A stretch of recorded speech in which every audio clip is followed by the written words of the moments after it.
Okay, so my name is Stanford Singer. I'm a physician and MD, born and raised in Detroit, Michigan. Went to undergraduate school at University of Michigan. Went to medical school at Wayne State in downtown Detroit. Then What year did you go to medical school? started medical school in '59, graduated in '63. So beginning in July '63 until July 1st, '64, I was an intern at Sinai Hospital in Detroit. Okay. Now at that time is when they began really upscaling the doctor draft. And there was a lot of young doctors that I knew that were getting drafted. The doctor's draft was kind of sleepy until about, I would say, 63 or so. Then he started drafting a lot of doctors. Okay. So at the same time, they also had what was called the Berry Plan. The Berry Plan was set up by the government. You registered with one of the primary services, and you registered as a specialist. For instance, if you wanted to go into ophthalmology or orthopedic surgery, you went to the Navy or something like that, and you registered as an orthopedic surgeon in the Navy. So they projected 3 or 4 years down the road, if they needed orthopedic surgeons, ophthalmologists, whatever, they would defer you. They would let you finish your residency, then they would take you into that particular service. But some of the services didn't have enough openings for the number of people in their residency. For instance, at the time I had a residency in internal medicine. I was signed up for an internal medicine residency. So I signed up for the Air Force for the Berry Plan in internal medicine. Well, it turns out they had 3 times as many people signed up in internal medicine as the internists that they needed. So they picked people by lottery. And I got a notice I didn't make it. So now I'm eligible for the draft. I'm liable for the draft. What am I going to do? There's several options you could take. One option would be to enlist. If you enlisted, at least you had some control over your fate, over where you wanted to go. And a lot of guys wanted to enlist in the Air Force because the Air Force was most favorable to doctors. So that was one option, to enlist. What do you mean by most favorable? Nicer bases, nicer life, less of a chance of ever seeing combat. Mm-hmm. That was the Air Force. The other option you had was to join the National Guard or the Reserves. Another option was to join the Public Health Service. So I chose to take my chances. I did nothing. Well, sure enough, in the March of '64, I get a letter from the Selective Service Board. Greetings. You have been selected by a panel of your fellow citizens to be inducted into the military of the United States of America. So I'm ordered to report to Fort Wayne, Michigan at such and such a time for induction into the military. But there's this tradition, I guess this tradition goes back maybe to the Revolutionary War. Officers are never drafted. Officers apply for a commission. So there's a second letter attached to the first letter that says, you have an opportunity to apply for a commission if you would like. And if you would like to apply for a commission, list the services in the order in which you would prefer. So I listed, well, naturally I didn't want to go in as an enlisted man. So I said, okay, I'll apply for a commission. And I listed number 1, Air Force, number 2, Navy, number 3, Army. I'm waiting. About 2 weeks later, I get this great big, huge manila envelope, big manila envelope, filled full of all kinds of papers, 5th U.S. Army. Congratulations, you're about to apply for a commission in the United States Army. And there's paperwork you couldn't imagine. And for months I was filling out paperwork. They knew everything about me, including my batting average in Little League. I mean, it was unbelievable. And then you had to apply for security clearance. And when you applied for security clearance, you had to put down people who knew you but weren't related to you. And I found out those people were interviewed by the FBI. So I got a security clearance. So then I got in the mail something, a beautiful certificate. I've been commissioned as an officer in the United States Army. Okay. So the next thing they do is they ask you, where would you like to be stationed? And would you accept an overseas billet? Well, if you accepted an overseas billet and you wanted to take your family, you had to spend 3 years in active duty as opposed to 2 years in active duty. That was a mistake on my part, because everybody I know who accepted the overseas billet, who went to England or went to Germany or went to Japan, they had a fantastic, wonderful time. They never went to Vietnam and they traveled all over the place. Anyway, I said, no, I don't want overseas billet. So then, where would you like to go in the US? So they gave me, put down 7 choices of where you'd like to go in the US. So Judy and I are talking about it, and we figure, well, you know, we want to go to California. And if we don't want to go to California, we want to go some other places that have nice weather. And we're waiting and waiting and waiting and waiting, and finally, roughly late May, early June, I get my orders in the mail. Okay. You are ordered to report by 5 p.m. on July the 1st for basic training to Fort Sam Houston in San Antonio, Texas. After a month of basic training, you are relegated to the 2nd Armored Division, Fort Hood, Texas. You're married at this time? Married to 1 child. Okay, married to 1 child. So, okay, so we're going to go to, you know, that wasn't even on our list. Texas wasn't even on our list. So we're going to go to Fort Hood, Texas. I'm going to be assigned to the 2nd Armored Division. So the day after my internship ends, I fly down to San Antonio, Texas, and I report for basic training at Fort Sam Houston in San Antonio, leaving Judy and my son home. There was really no way to take them with me. Okay, so I spent a month in basic training, and basic training was kind of, in a way, it was kind of fun. A lot of it was Mickey Mouse military stuff, but some of it was a lot of fun. Like what? Well, for instance, they took us for 5 days out into the wilds of Texas in a tent camp. And they introduced us to weaponry. We fired a lot of rifles, went to a lot of rifle ranges, and they let us mess around with hand grenades, and they demonstrated a lot of like infantry tactics. They gave us classes in what they call land navigation, using a map and using a compass. And then they dropped us off in the middle of the night in Texas. Find your way back. They had this thing they call an infiltration course, which is 100 yards long, and there's these barbed wire fences and these logs. And you start in this ditch, and you got to crawl on your belly through the mud under these barbed wire fences and over these logs, and all the time they're shooting machine guns over your head. Well, a lot of us thought, you know, they're not real machine guns. I mean, these are all doctors and dentists and veterinarians in basic training. They're not going to take a chance with millions of dollars of talent. So they made us do it in the daytime. All right, they made us do it at night. I got to the first barbed wire fence, and I turned over on my back to put my hands on it like this, and I look up, and there's tracer bullets like this far over my head going,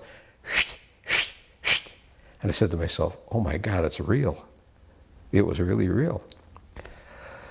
So, and they taught us how to march, and they taught us how to salute and how to wear a uniform. And there was a lot of medical things like what they call wound ballistics. You know, what happens to tissue when bullets hit it, and a lot of how do you treat radiation injuries and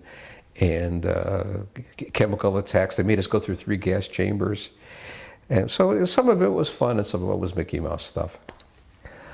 So then when that was over with, Judy flew down. I had a guy drive my car down. I don't remember, you know, there was a service you could use. A guy would drive your car down. A guy drove my car down, picked up my car, and we reported to Fort Hood, Texas. And I reported to the 2nd Armored Division. The 2nd Armored Division was part of what was called the Strategic Army Corps. They were in a constant state of training because if they were called for something that happened in Europe, within 48 hours everybody was able to pack up, get on trains, get on planes or boats, and get to whatever the hot spot it is in Europe. And I was assigned to a tank battalion. And while we were training with the tanks in Texas, they also had exactly the same tanks in storage in a place in Germany. So we didn't have to take the tanks and everything else with us. They were there, were already there. Okay. So with my tank battalion in the 2nd Armored Division, they had war games, field exercises, like, every 6 or 7 weeks they would go out to the field and you'd live out there in a tent and they would play war games. And I had a, everything packed in tents. I had what's called an aid station, like a small hospital. I would set up behind the tanks and we would play war. Okay. So basically my duties were, in the morning I would take sick call. In the afternoon there was also sick call, but they had too many doctors. So they didn't need all the doctors to take afternoon sick call. So half of them were allowed to go to the hospital, the base hospital. And you either had an assignment at the base hospital or you could go wherever you wanted at the base hospital. And I had met this guy from New York that had just got out of his residency in ear, nose, and throat. And he said, I'm overwhelmed. I mean, this was a post with 80,000 people. So I'm overwhelmed. He says, when you have your time, come on, help me out in the ear, nose, and throat clinic, and I'll train you in ear, nose, and throat.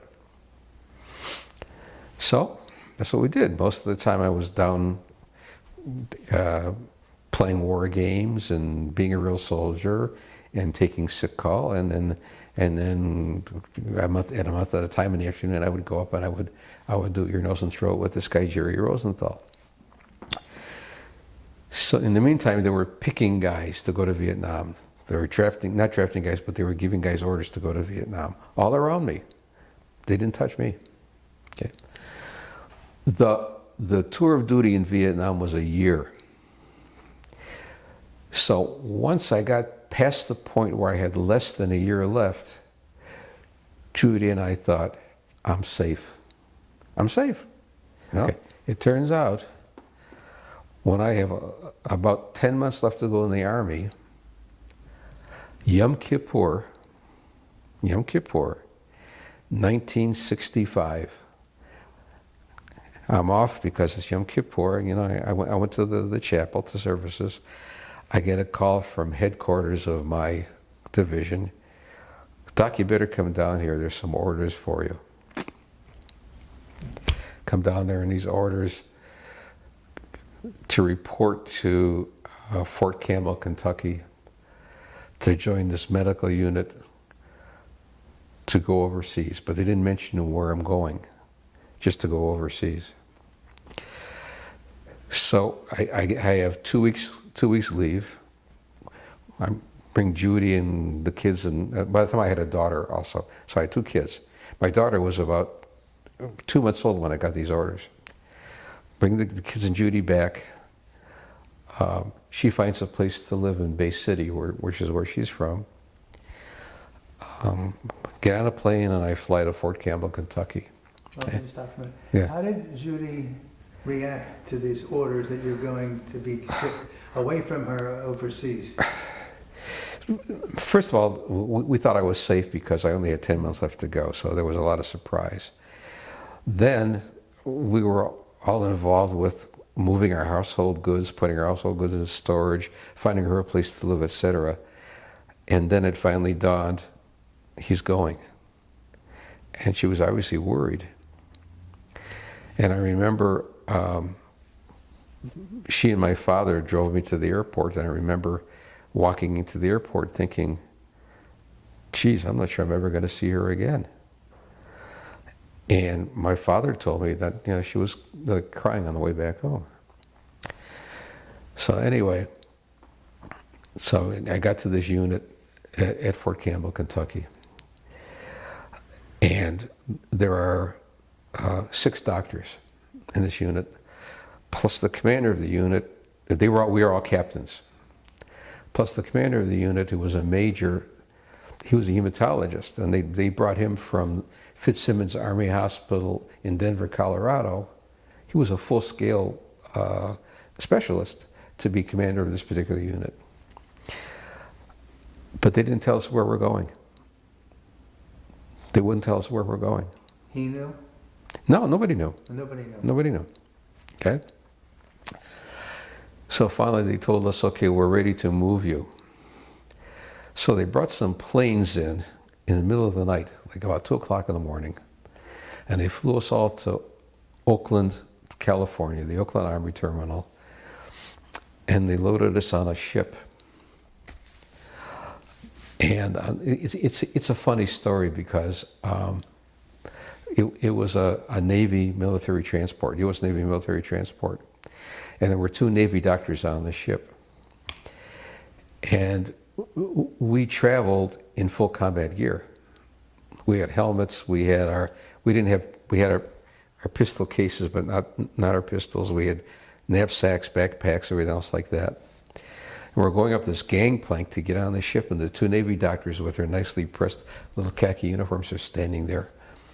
And the guy in front of me, a fellow doctor, is walking up the gangplank, and they stop him and they said, "Excuse me, Captain, but we understand there's some doctors, you know, that are getting on board.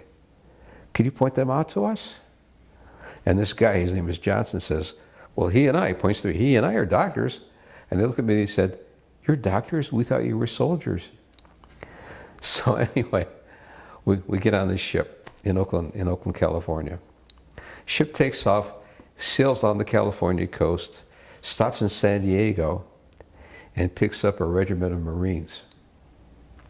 So we've got 3 Army units. We have an engineering unit, an ordnance unit, and a medical unit, plus this regiment of Marines on this troop ship. They put up a map, and they had this little paper boat. And every day they moved the boat to where we were when we woke up that morning. So we could see we're going west across the Pacific Ocean. Okay. They get the major, who was our commander, had this envelope, and the envelope was in a safe. And it said, "You're not to open this envelope until we tell you to." So we had no idea where we were going, and we're hoping we're going to Thailand. This is our hope. We're going to go to Thailand, okay? Or maybe the Philippines. All right. So the ship is going like this, going like this, going like this, going like this, and it stops in Okinawa. All right, Okinawa, this is fantastic. But they let the Marines off. They wouldn't let us off. Get back on the ship. Get back on the ship. The ship is going, and we see the ship is going. The ship is going. It's going west. I wake up one morning. I go out on the deck, and the ship is anchored in a bay. And they put down a net down the side of the ship, and they've got these little boats coming up to the side of the ship, and there are soldiers going down these nets, getting into the little boats. We haven't heard anything. So I lean over the railing. There's a guy riding this boat. "Hey, soldier." "Yes, sir." "Where are we?" He says, "You're in Da Nang, sir." I says, "Where's Da Nang?" He says, "Vietnam, sir." Oh. Nobody told us to get off. Ship takes off, dinner time, ship's sailing down the coast. We're happy as hell. Ship stopped in Vietnam. They didn't tell us to get off. It's great. Okay. Wake up the next morning, again, anchored in a bay. Again, they put down these nets. Again, they bring up the little boats. These guys go down the nets in the little boats. I lean over the rail. "Hey, soldier." "Yes, sir." "Where are we?" "You're in Quy Nhon, sir." "Where's Quy Nhon?" "This is Vietnam, sir." Oh, okay. Still, they didn't tell us to get off the boat. Boat takes off, goes sailing again. We're happy as hell. Another stop in Vietnam, we didn't get off. Okay, third day I wake up, and now the boat is anchored at a big, long concrete pier. And there's a whole bunch of trucks lined up on this pier. And two guys get on the boat, and we see them talking to our major, our commander. And he says, all the doctors have to meet in this meeting room. We're going to open up the orders. And the orders say, get off here. It turns out that where we are is called Cameron Bay. Okay? And we're ordered to go to a town called Nha Trang, which is about 40 miles up the road. And we take a look, and the way these trucks are lined up, there's a truck, then a Jeep with a 50 caliber machine gun, then a truck, then a Jeep with a 50 caliber machine gun, then a truck, just like that. So how are we going to get there? We're going to convoy. At that time, the VC were ambushing a lot of convoys. So we were kind of scared. So we pack up, we're ready to get off the ship. So I'm watching what goes on, and I see there's one truck where they're throwing everybody's duffel bag. I'm thinking, you know what? If a truck hits a landmine, I'm going to ride in that truck on top of those duffel bags. That's the safest thing to do. There was this captain who was the commander of the convoy. He blows this whistle, load up! Everybody starts going to the trucks. I run to the truck with all the duffel bags. I jump in, and all the doctors jump into the same truck with me. All 6 doctors. This captain comes by and he says, we can't let all the doctors go in one truck. If something happens to the truck, we don't have anybody left. Who wants to get out? So everybody looks around. Not me, not me, not me, not me. So this captain says, well, he says, I don't outrank you. I can't order you to get out. There's nothing I can do. So be it. So we all rode together in this truck to Nha Trang, which is where we were stationed. So they drive us and they drop us off in what's called a cantonment area. Mm-hmm. A cantonment area is many, many acres. It's a tent city. And it's surrounded. This is where? In Nha Trang, this coastal city called Nha Trang. Many, many acres. It's a tent city surrounded by multiple barbed wire fences. There are guard posts, elevated guard posts. There are floodlights. There are machine gun installations, and there are mortar pits all around the periphery. And they drive us into this cantonment area, and there's about 3 acres or so of sand, and they say, set up your hospital and your dispensary here. Okay, so here was our assignment. There was a small airfield, and on one side of the airfield was a field hospital. The field hospital was overcrowded. So what we had to do is, and this is all in tents, by the way. This is all set up in tents. We had to set up a dispensary to take sick call, and then we had to set up a 120-bed hospital. And that 120-bed hospital took the overflow from the field hospital. These were guys who were wounded, who probably could recover in time to go back to duty. They didn't have to be evacuated. And these were a lot of guys who had illnesses like malaria, dengue fever, parasites, that kind of thing. Okay. Also, our area had no American military units around it. The periphery of our area, the perimeter, was controlled by Koreans. We had Korean Marines and Korean Army. And let me tell you, am I glad those guys are on our side. I've never met a bunch as tough and as well-disciplined as those guys. Our guards in the guard towers and our guards at the gates were mountain yards, the mountain people. So what we had to take care of basically was Americans. About a fourth of my patients were Koreans, some of the mountain yards. And once in a while, there was a Vietnamese civilian who worked for the government who got like injured in an automobile accident or who got a real illness. So we had to take care of them also. So when we got there, some commander comes by and says, we want your hospital, your dispensary set up here and working within 24 hours. So we have a meeting of all the doctors, and all of these guys wanted to go. They wanted to go to the field hospital. They wanted to go to the hospital. They didn't want any part of this. So I said, okay, I'll stay here, and I'll be in charge of setting up the hospital and the dispensary. So that's what I did. I stayed there, and within 24 hours, we had the thing going. And then they started sending patients to us. We filled up our tent hospital with patients. We had 6 huge tents with about 30 patients in each tent, plus the tents in which people lived, plus the tent for the dispensary, plus a little headquarters tent. So it was like a little tent city. And the tents had like red crosses on them, so you could tell it was a hospital. So what we did was we rotated. So some of us stayed in the cantonment area. We all lived in the cantonment area, by the way. We lived in a tent. Mm-hmm. All the doctors all lived in one tent, along with a chaplain and a couple of lieutenants, all in this one great big huge tent. So two of us stayed in the cantonment area. We took sick call, and then we took care of the people that were in the hospital, and all the rest of us, the other 4, went to the field hospital. And about every 2 months we would rotate. Now when you went to the hospital, you ran 1 or 2 wards, and most everybody wound up assisting at surgery. Mm-hmm. I mean, being surgical assistants, or wound up in the emergency room, the reception area. Okay.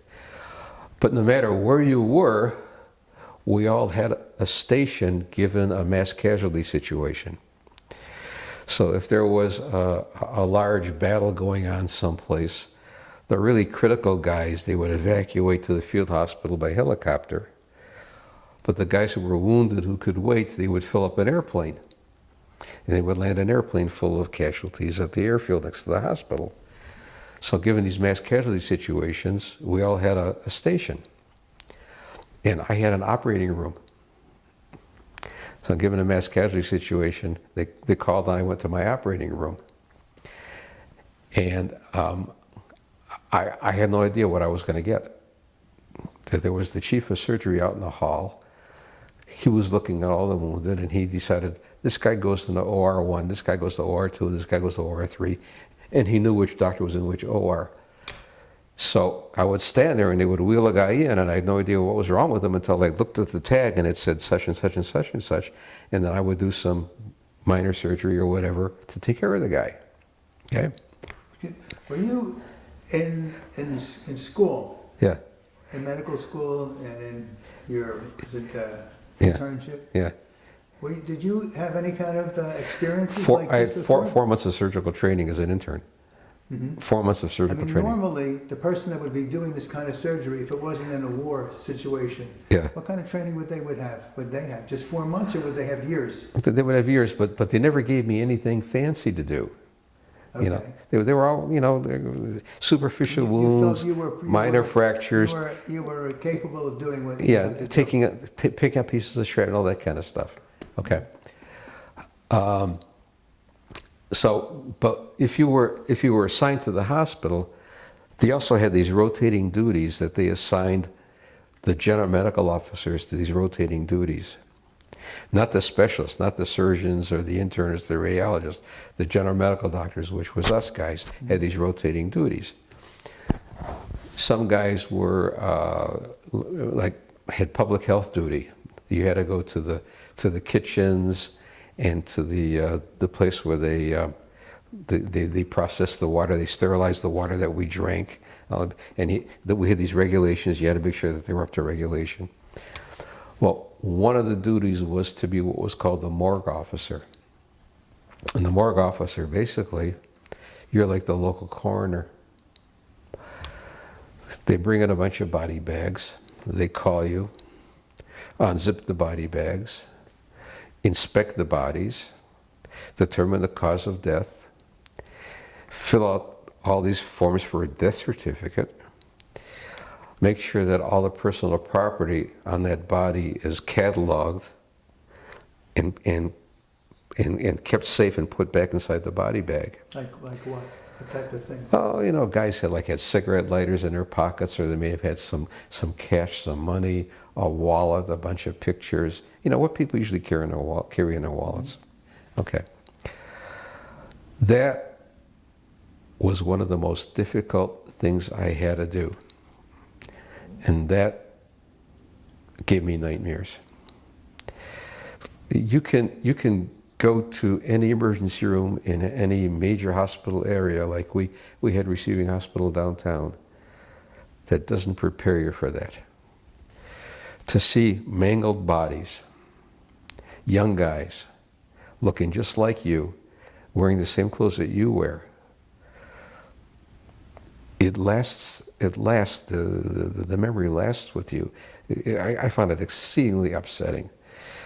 Psychologically, one of the most impactful things I had to go through over there. Okay. How often would you have to do this duty? Pardon me? How often did you have to do About every this 3 duty? months, roughly about every 3 months. So how long did duty last? I don't remember. I mean, was it a week, a month? I don't remember. But I remember once they brought in 4 Korean soldiers. The VC had captured them. And the VC had tortured them and mutilated their bodies. And it still sticks in my mind. That picture still sticks in my, it'll never leave my mind. It was terrible. It was awful. I don't know how else to describe it, except in my mind, I can still see it and I still get upset about it. So, that's kind of what we did. Ultimately, after we were there for about 3 or 4 months, they ran out of room in the tent city. This is what year? 66. They ran out of room in the tent city. Okay, so we're moving all the officers out. We're finding other accommodations for them. Why were you running out of room? Because we're bringing more and more units in and setting up tents. More and more units. More casualties? No, units Okay. like an engineering unit. So what's the problem was not because of increased contact with the enemy. The problem was they were bringing more soldiers in Okay. and setting up more tents. Right. So we're going to move a lot of the officers out. We're going to find other accommodations for them. So what they did was they rented a hotel. And this hotel was pretty secure. I mean, it was surrounded by barbed wire, and it was guarded by MPs. But there wasn't enough room for all the officers in the hotel. So they rented some houses in the town. And we had to draw straws for who went to live in the house and who went to live in the hotel. And I got to live in the house. So this house is in a Vietnamese neighborhood. We're surrounded by Vietnamese civilians. There's a concrete wall about maybe up to my chest, covered with barbed wire around us. There were six officers living in this house. And I'm not sure that we were perfectly safe. I think anybody could have come in the middle of the night and shot us all in bed or whatever. I had some shelves next to my bed that one of the enlisted persons had made me out of a wooden packing box, put in shelves, and that's where I kept all my stuff. You know, like a dresser, with no drawers, just shelves. But that's where I kept my pistol. So I went to bed at night with a loaded pistol and was right there, you know, within reach. And everybody who lived with me did the same. We all had pistols, and we kept them within reach. But we made friends. We made friends with the neighbors. And they knew we were medical personnel. They knew, we were medical personnel. They would come to the gate. We wouldn't let them inside the gate. They would come to the gate, and they would call us bác sĩ. Bác sĩ is the Vietnamese word for doctor. Bác sĩ, me sick. Bác sĩ, me đau đau. Đau đau's headache. But we knew they just wanted attention from the American doctors. Mm-hmm. So we had a bottle of merthiolate. Remember merthiolate? Merthiolate. Remember? Oh, yeah. Yeah. Okay. And they would come, and we would take long cotton swabs, dip it in merthiolate, and we would paint symbols on their arms, and we would paint symbols on their foreheads, a cross, a star, a wheel, whatever. And they were very, very superstitious. Oh, bác sĩ, make me better. Okay. Sometimes I would paint a Mogan David. So we really never had any issues with the neighbors. There was one thing that happened one night. We were on a road, and the road made a turn like this into the town. And right at the turn was a Vietnamese army prison camp. And one night in the middle of the night, we were awakened. People are running, and we heard machine guns. We didn't know what was going on. Get my pistol, lay down on the floor, open up the front door, point it at the front gate. It turns out that there was an attempted escape from the prison camp. We saw guys running down the street, but nobody came to us, nobody threatened us. Probably if somebody would come near the gate and open up the gate, we would have shot them. Okay? So that's, ultimately what happened was I got orders to go back home. Mm-hmm. My time was up, go back home. But we were up country in a small city with a small little airfield. And when you had orders to go home, you went to the airfield and you signed up for a ride to the major air base in Saigon, Tan Son Nhut Air Base. And you had to wait till there was a plane that was available. So there were cargo planes that came in, they unloaded their cargo, they could take 4 or 5 guys. There were these small little single-engine messenger planes, they could take 1 guy. So I waited an entire day from 7 o'clock in the morning till 6 o'clock at night, and I couldn't get on a plane. So I went back to where I was staying, I went to sleep, got up the next morning, went back to the airfield. Roughly lunchtime, a spot came up on a cargo plane. So I got on the cargo plane, and I flew to Tan Son Nhut Air Base in Vietnam, in Saigon, right outside of Saigon. So I get there, I check in, they give me a bunk in a big barracks, and I go to where you sign in to get on the airplane to go back to the States. And I get there, and there's a sergeant there, and okay, show me your orders. I show him the orders, and he puts my name on a list, and I take a look, and the list is about that long, and there I am at the bottom.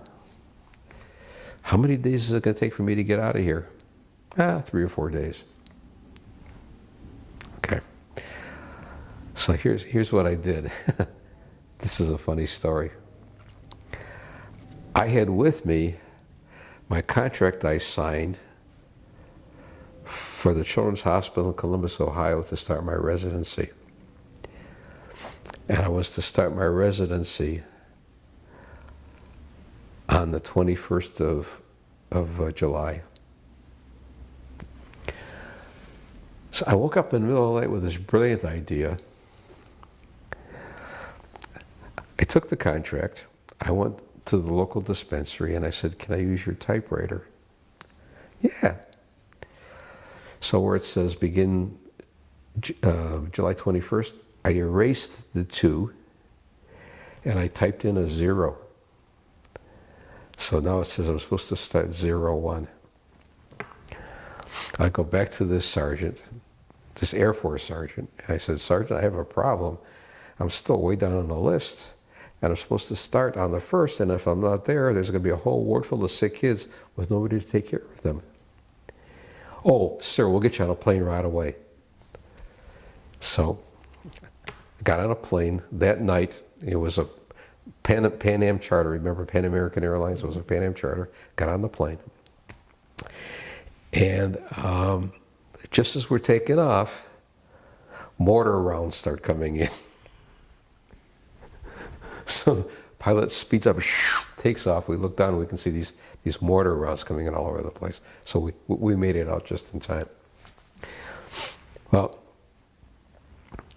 at that time, airplanes couldn't get all the way back to the States. They had to be refueled, and the airplane crew couldn't be there more than, I think, 6 or 8 hours. I don't remember what it was. So they had to make stops.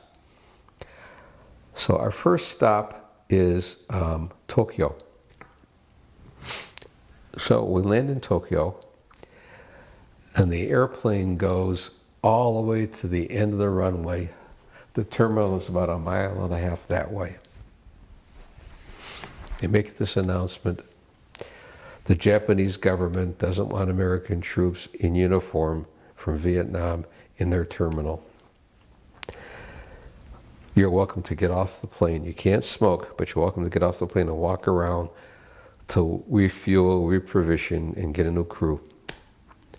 So, okay, when we got out, we walked around the airplane, got back in the airplane, the plane goes across the ocean. Now, because we went through the international date line, it was hard to know if it was day or night, because we went through darkness a couple times and the sun came up a couple times. So the only way we knew if it was morning or afternoon was whatever meal they served us on the plane. If they served us breakfast, we knew it was morning where we were. If they served us dinner, we knew it was evening where we were. Okay. So the next thing, they landed in Anchorage, Alaska. And it pulls up to the commercial terminal. And there's an American flag flying. So for a lot of these guys on the airplane, there's probably 200 guys on the airplane. This is the first time they've seen an American flag on American soil. Let's get off the plane. So you heard part of this story.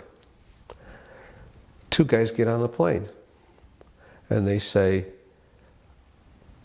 we can't let you off the plane. We can't let you into the terminal. You have to stay on the airplane. What? This is America. Okay? So a bunch of guys turn around to me.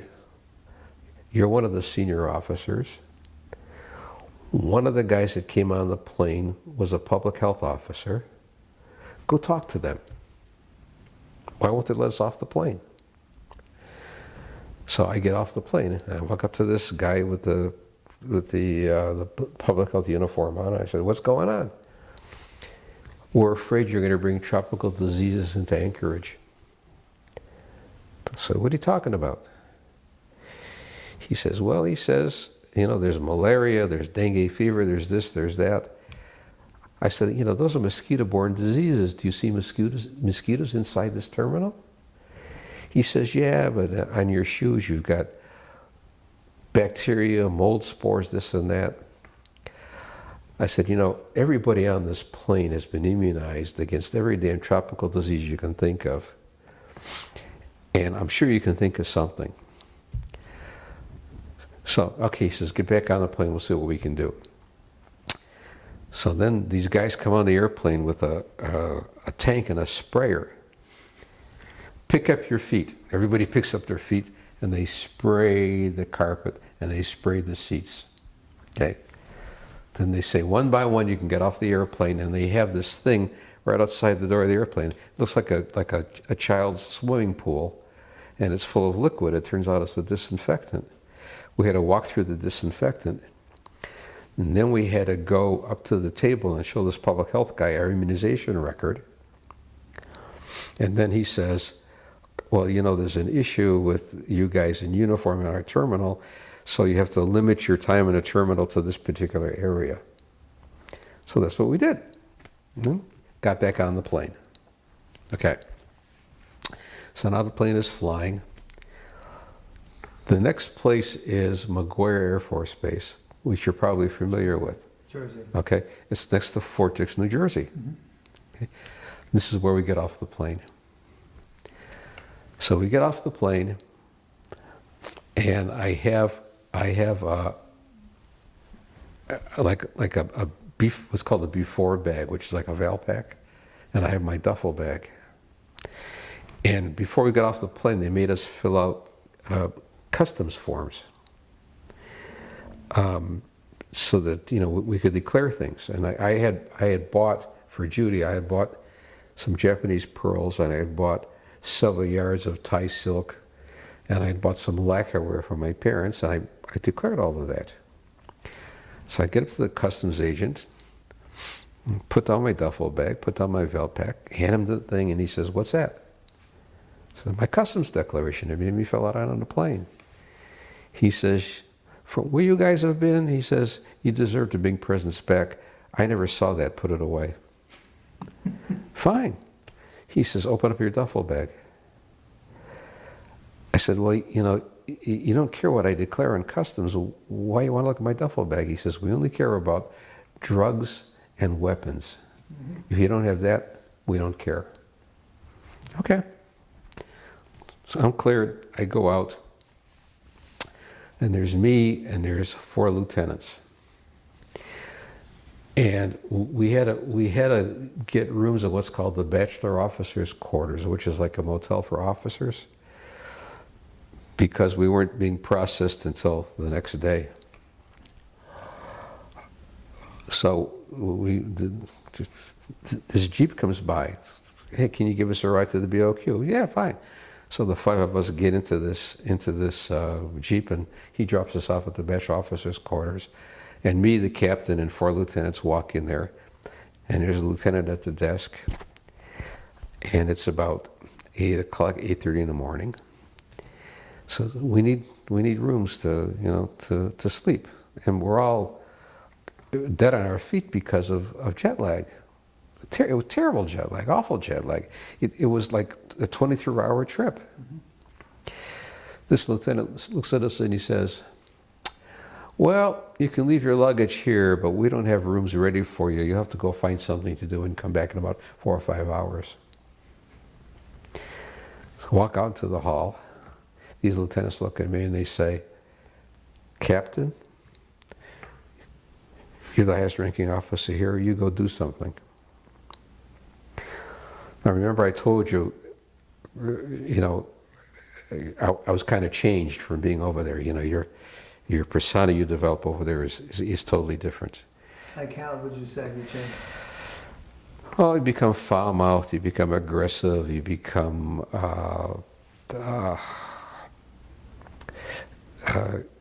insensitive to other people.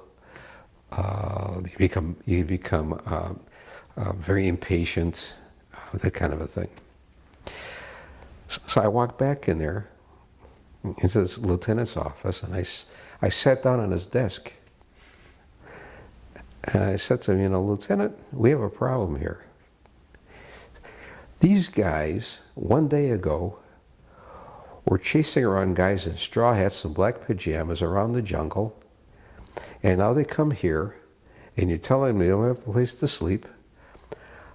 I can't be blamed. I can't take any blame for the fact that they might tear this place up. I can't control them." "Oh, yes, sir." Suddenly he found 5 rooms. Okay. So we all got rooms. I spent almost the whole day sleeping. Found a place to have dinner. Wake up the next morning, they begin to process us. And we've got to go through all these various stages. Now, we were out-processed in Vietnam. I have to go back to Vietnam and tell you about that. There was this check sheet. You had to go through this check sheet. Okay. So one of the things you had to do was you had to give back your weapon. I had a pistol. how to get back the weapon and all the ammunition. And one of the things you have to do is you have to go through a security debriefing. Now, the interesting thing to me was, until I had the debriefing, I didn't know what I knew that was classified. So then they told me what I knew that was classified. And I said, what if I tell my wife? 7 years in jail. Okay.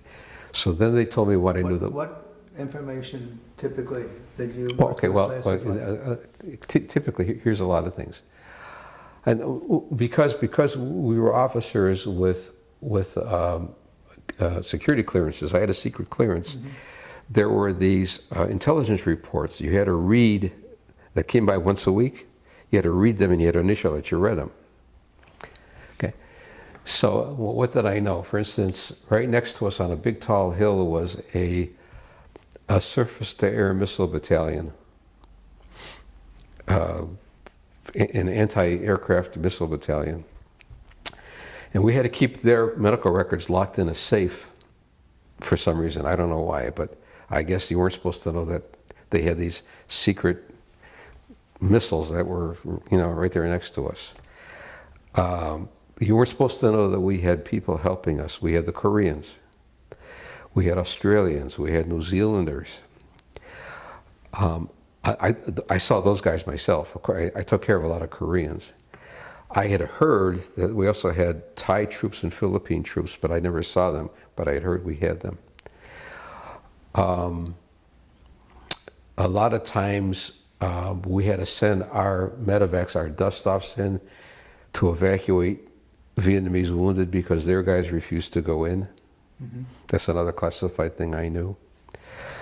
The VC... You said American medevac choppers went in to pick up Vietnamese wounded. When the South Vietnamese Army wouldn't do that. Right. Okay. We had this airfield next to us, which was a Vietnamese Air Force airfield. And they were flying single-engine, propeller-driven fighter aircraft with Vietnamese Air Force markings. But most of them were American pilots. Okay. So this was the part of the war, the time of the war, where we were only there as advisors? No.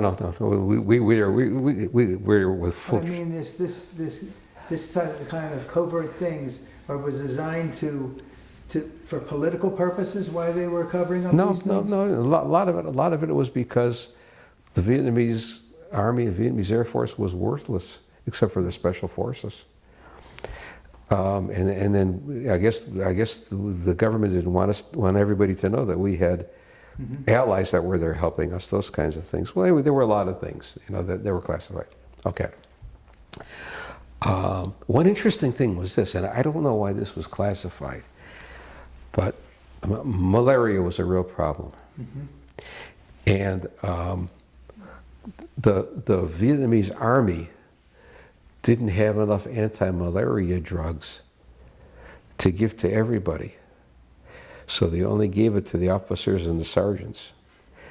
So they had a lot of people that were sick with malaria that couldn't fight.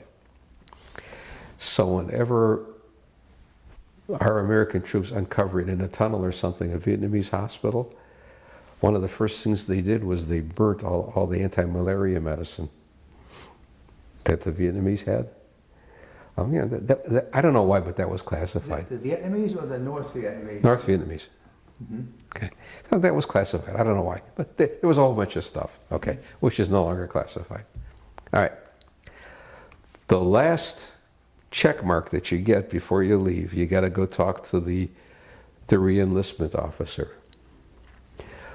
The re-enlistment officer, his job is to talk you into re-enlisting in the Army. I really didn't have a lot to do with that. I told him not to waste my time, not to waste his time. Okay. So now we're back to Fort Dix, New Jersey. I'm going to stop you for a minute. Yeah.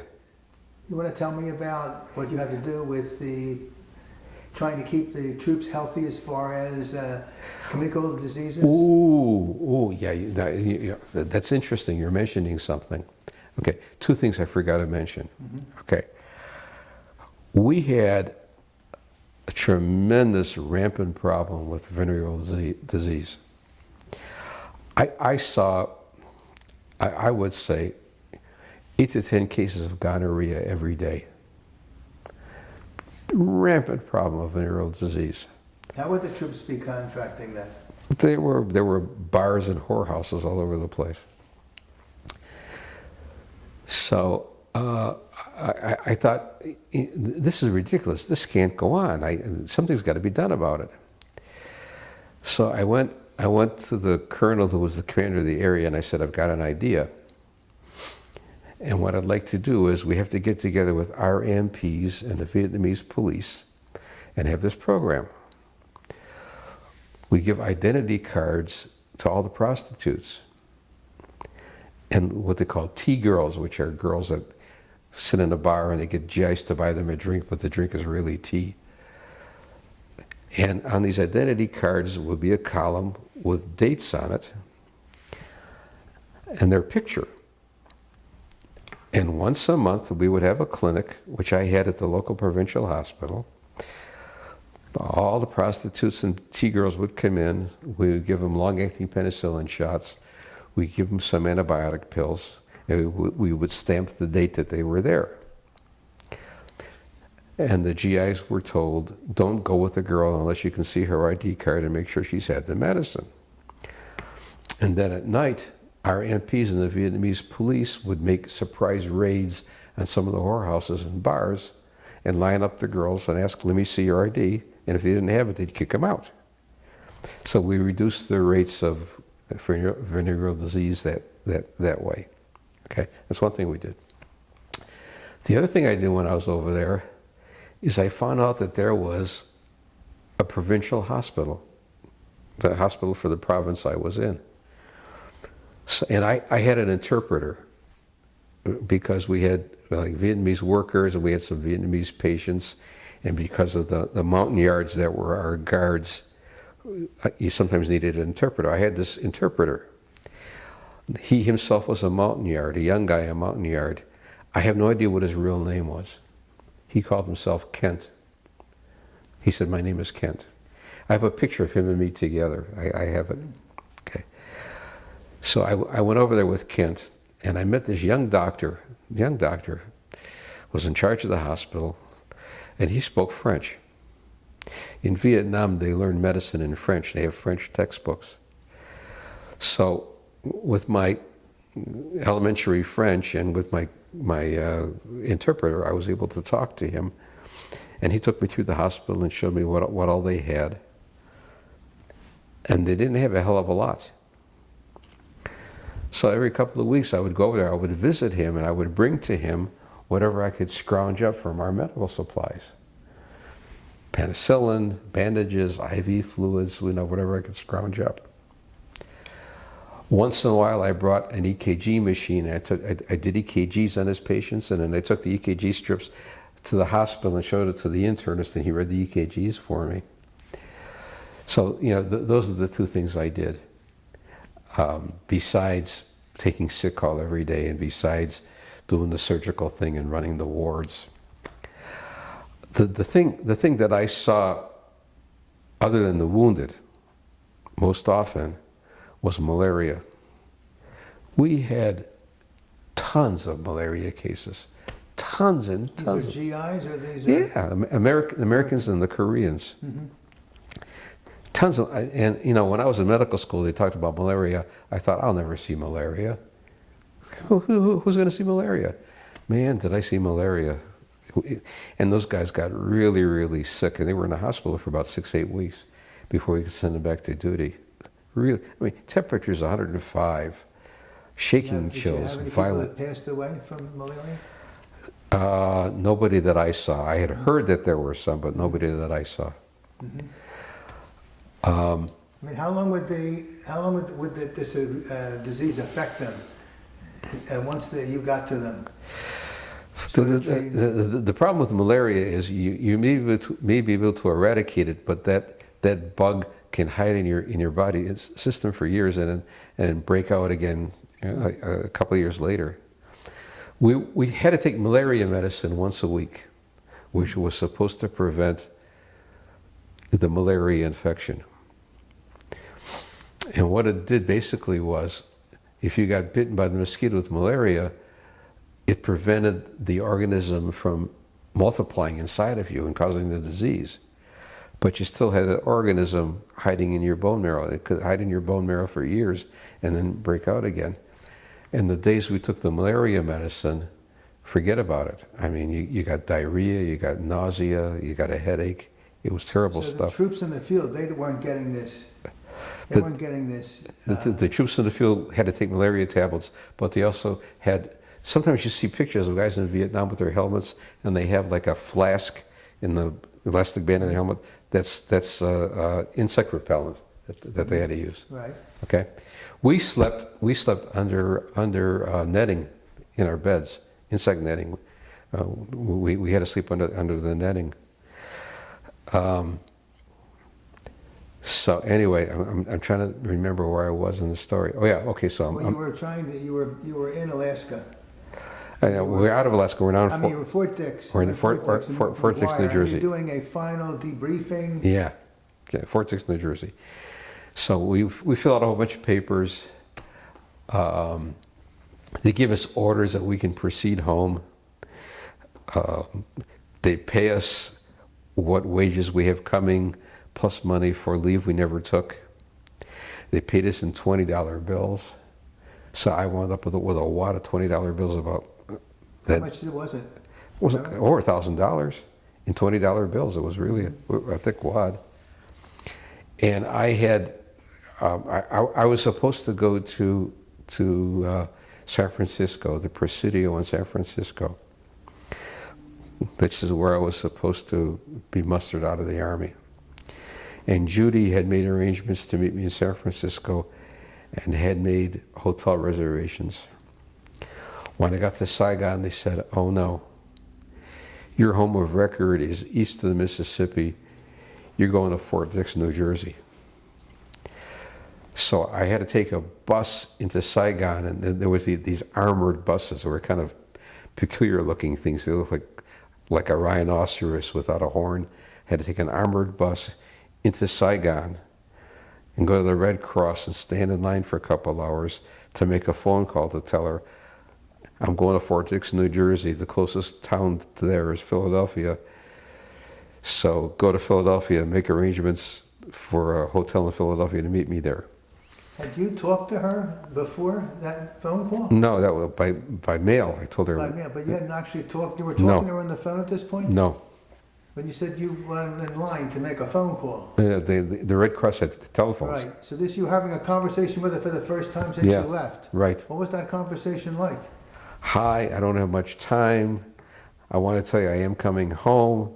I will be there on such and such a date, but the problem is I'm going to Fort Dix, New Jersey, and that's where they're going to discharge me, and then from there I'm taking a plane out of the airport in Philadelphia home.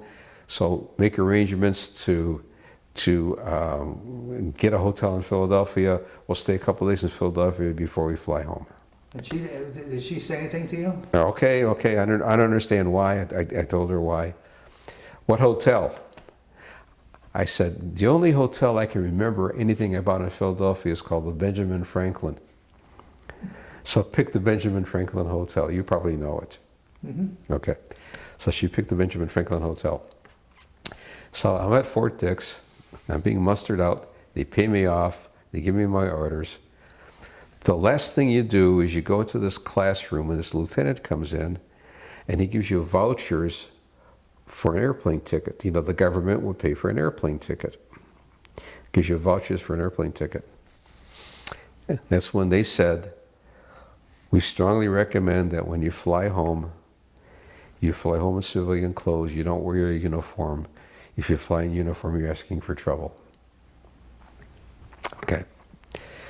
So I went and I bought some civilian clothes at the PX, which is like the department store on the post. But I decided, the hell with it, I was going to fly home in uniform. I was proud. I was proud I was a soldier. I'd been there. So I ultimately flew home in uniform. There was a guy that I met there that was from Cherry Hill, New Jersey. So we're talking one day and he says, he says, my family drove up here and dropped off a car for me. So I'm driving back to Cherry Hill. I said, I don't know anything about where that is, but my wife is in a hotel in downtown Philadelphia. Would you mind giving me a lift? He says, no. So he took me into Philadelphia and dropped me off in front of the Benjamin Franklin Hotel. Now remember, I told you how I was mean and angry and hostile and sarcastic and all that other kind of stuff. Judy describes me as, get out of my way. I'm taking big steps. That's how I was. Okay? Stay out of my way. I'm taking big steps. Get to the Benjamin Franklin Hotel, walk up to the desk, there's a guy at the desk, I tell him who I am. Your wife was already here in room such and such. I've got my luggage, my B4 bag, and my duffel bag. Okay? And he rings a little bell. Ding! So what are you doing that for? He says, I'm calling a bellman to take your stuff up to your room. Well, there was a bellman standing right there at the desk. I says, well, there's a bellman. What about this guy? It's not his turn. I walk up to this bellman. I pointed right at him. I stuck my finger in his face. And I said to him, I hope you can swear in this thing. You pick up those fucking bags right now. I'm going to make a scene here you wouldn't believe. He says, yes, sir. He takes my bags up to the hotel. It was very, very difficult, as I said before, because the Army gave us no help at all. It was very, very difficult to be in a war zone and to be a warrior, and all of a sudden you're a civilian 48 hours later. I had a very, very, very hard time cooling off, readjusting. And it was very, very difficult for Judy and very, very difficult for my parents. I had like only a 4 or 5 word vocabulary. Yes, no, I don't want to talk about it, don't bother me, those kinds of things. That's all I talked about. And I had to sleep a lot because of the jet lag. I slept a lot.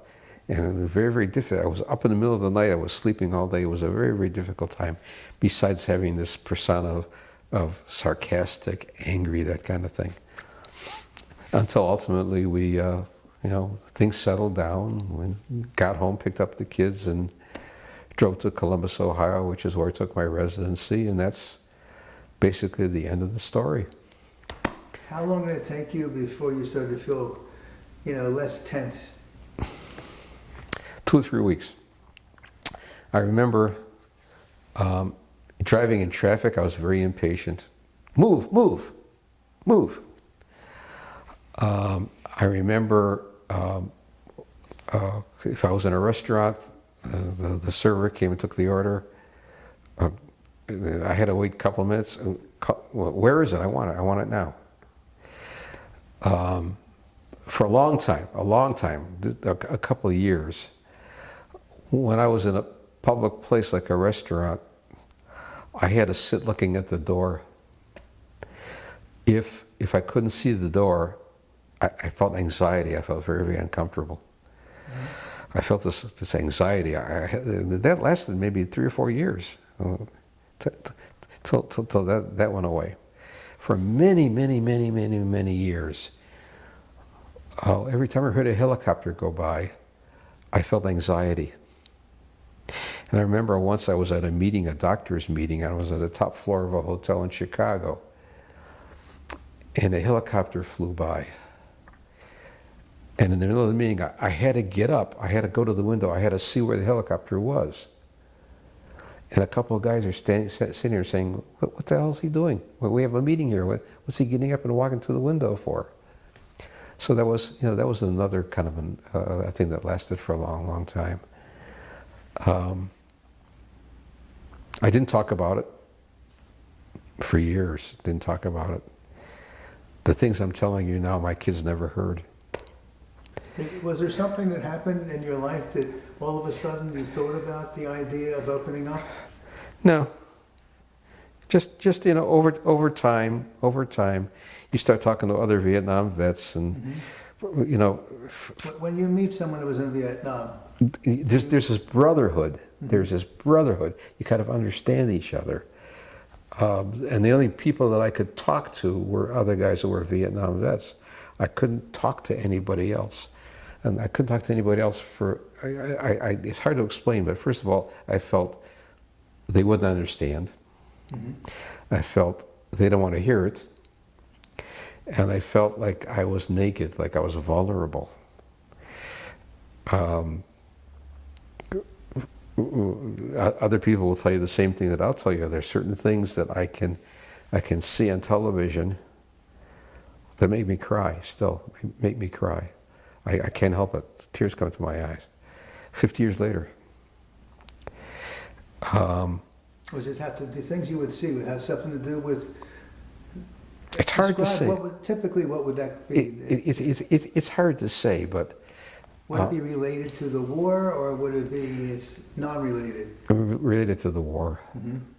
It's hard to say why, except it does.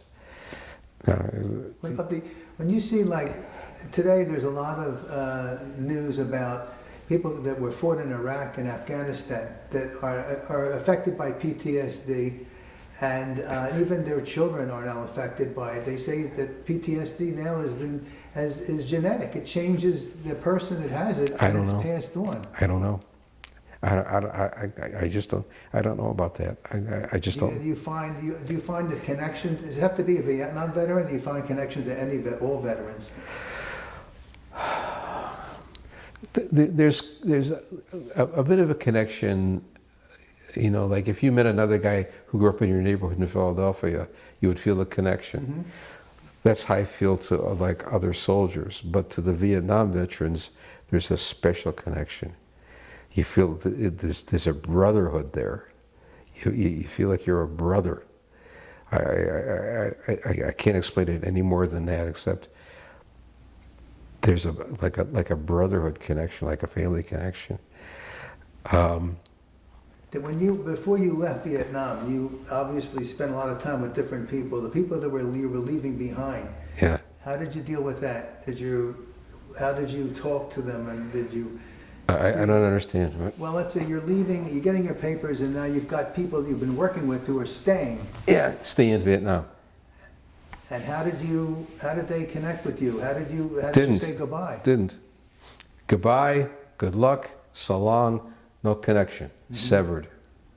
When you got back, the uniform is off. Yeah. Was there any? How did you feel as far as people protesting the war? It pissed me off. Angry as hell. Now this is like 1960. I got back in '66. Okay, so it's obviously at that point it just grew and grew and grew. The war grew, the protests grew, and it got, angry. Everybody who was there had made a sacrifice. Guys that got killed there, guys that got maimed for life there, and then these kids who were intellects. They didn't give a hoot to hell. They didn't think of the individual soldier. They didn't think of the sacrifices that those guys made. They were protesting a government policy. It was not personalized, and it made me very, very angry. I was maximally pissed off. I was very, very angry about it. It's still that way, or has anything changed in your feelings toward the Vietnam War, the whole thing?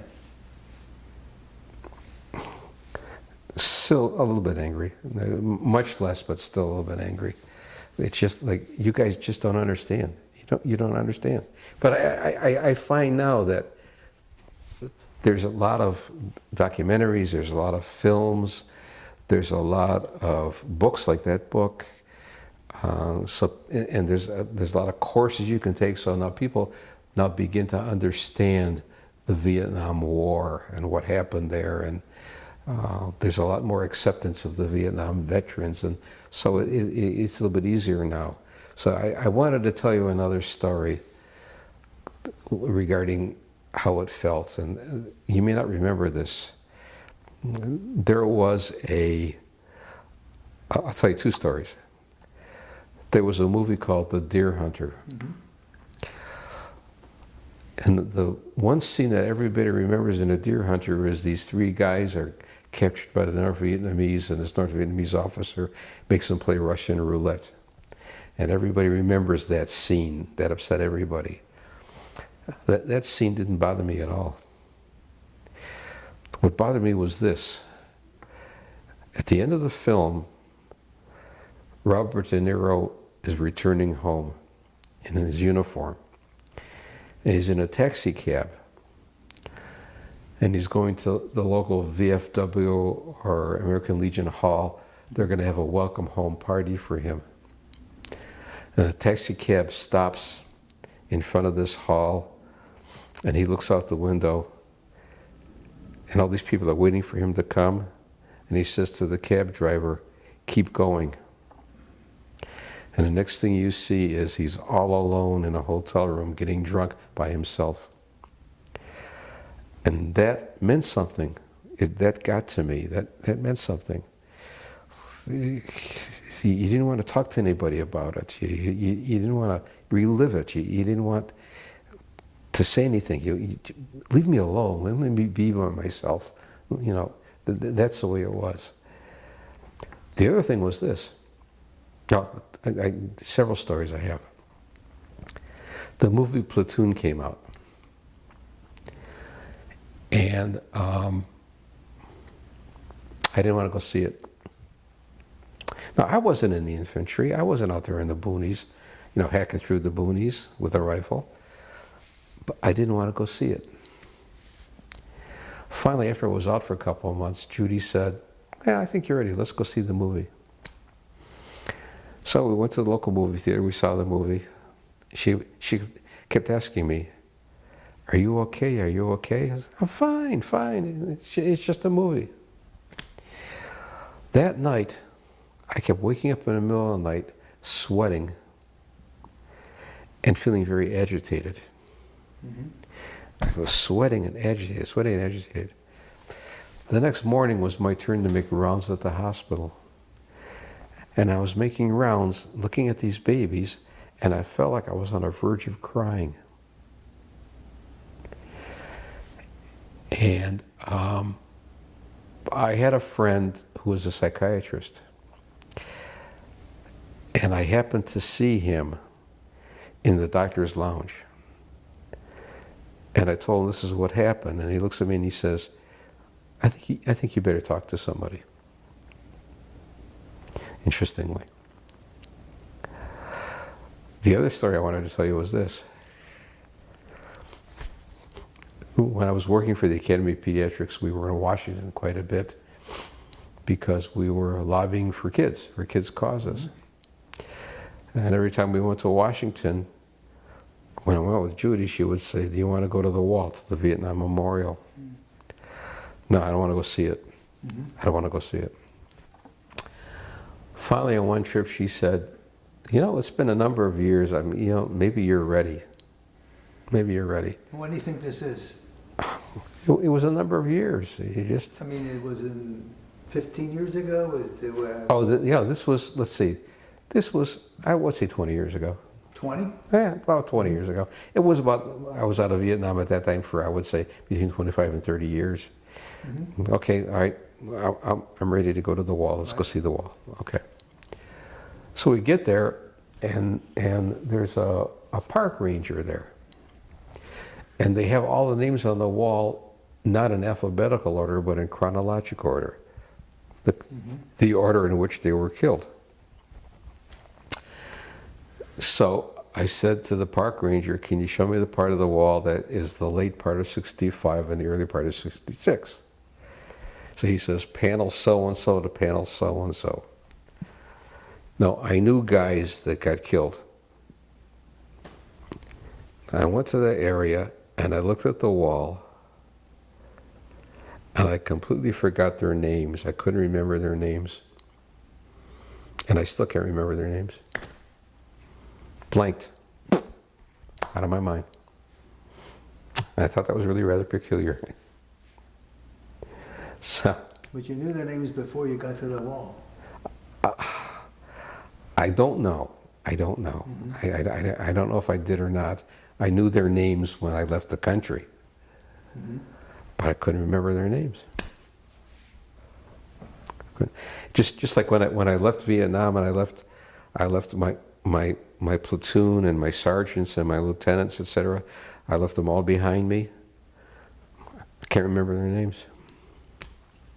Have you been in contact with anyone that you served in Vietnam? One guy. Totally by accident. This is serendipity. I was on the internet looking for something, and I saw an article written by a guy who was a professor of political science at Monmouth State University. And it turns out it was my lieutenant. He got out of the Army. He went to school, he went to graduate school, got a PhD in political science, became a professor and was a professor of political science at Monmouth University. I emailed him. Remember me? Well, of course I remember you. So what happened after I left? So he tells me they moved to a different area. He got out. He was flown to Travis Air Force Base, which is outside of San Francisco. And he said, he remembered, what he said was, he remembered, he got out, he was still in uniform, he had his baggage, he had to catch a bus into San Francisco. And he had all this baggage. And he got on the bus, and there were no empty seats. And nobody got up, and he had to stand all the way to San Francisco, which is where his brother lives, so he moved in with his brother in his brother's apartment. So I said to him, he said to me, he says, you know, I have kids now, I never talk about it. Do you have any pictures you could send me? Yeah, I had a whole bunch of slides. So I took the slides, I went to Costco and I had them put on a CD. And I mailed him the CD. He emails me back, he says, I looked at all the slides. I drew a total blank, I don't remember anything. You got to go slide by slide and tell me exactly what it is I'm looking at. He didn't remember a thing. He looked at the pictures, I don't remember what that is. So that was kind of interesting. So, I don't know if I have any more stories to tell. Did you have any situations when you got back in your life, where someone talked negatively about Vietnam and about the murderers, the baby killers, or whatever it is, and something you lost control? Reminds me of another story. Never lost control. Turned my back and walked away. Never said anything. What was the situation? Well, people would talk about what a stupid war. Was it a social situation? Yeah, I would overhear people, or people would be saying something, what a stupid war, stupid guys, a dumb thing, never should have been, all this other kind of stuff. I turn my back and walk away, okay? Two things I just remembered when you asked me that question. When I got back, we were at my in-laws' place. Judy's sister was married to a man who was a professor of economics at a major university. Really a big-time professor. So they came also, so we were all at my in-laws' house. And he turns around and he says to me, how did you get stupid enough to get caught up in Vietnam? I'll never forget that. Okay. The other thing I remember was this. I was 2 weeks late starting my residency because I had to come back We had to get our household goods packed up. We had to get a moving van. We had to move to Columbus. We had to move in, etc. So they allowed me to start 2 weeks late. So when I started, they assigned me to an outpatient clinic, and the other 2 residents in the outpatient clinic were a married couple, a man and a woman. So after a couple of days, you know, we got to know each other. We were calling each other by first names. She says to me, you know, you started 2 weeks after everybody else. How come you were so late? I said, I was in the Army. She says, where were you? I says, I was in Vietnam. She says to me, did you kill any babies? Now don't forget, I'm in one of the largest children's hospitals in the country. I'm devoting my life to the health of children. And she looks at me and she says, did you kill any babies? That's another story I'll never forget. How did you feel when she said Pissed off, angry. Angry. I should have said something to her. I didn't say anything to her.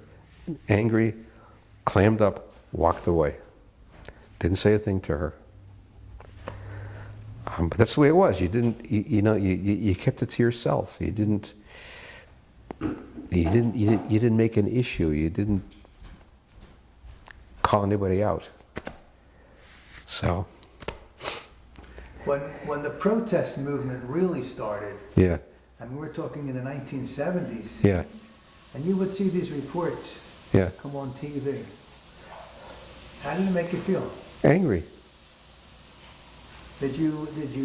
Were you ever in a situation where someone brought that up and you found yourself defending No. the war No. or the guys? No. Clammed up. Kept it to myself. How about now? Now I talk about it. Do you realize what you're saying? Do you realize what happened over there? Do you understand what was going on? I'm not combative.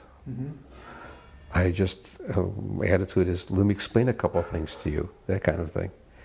But at that time, kept it to myself, clammed up. I didn't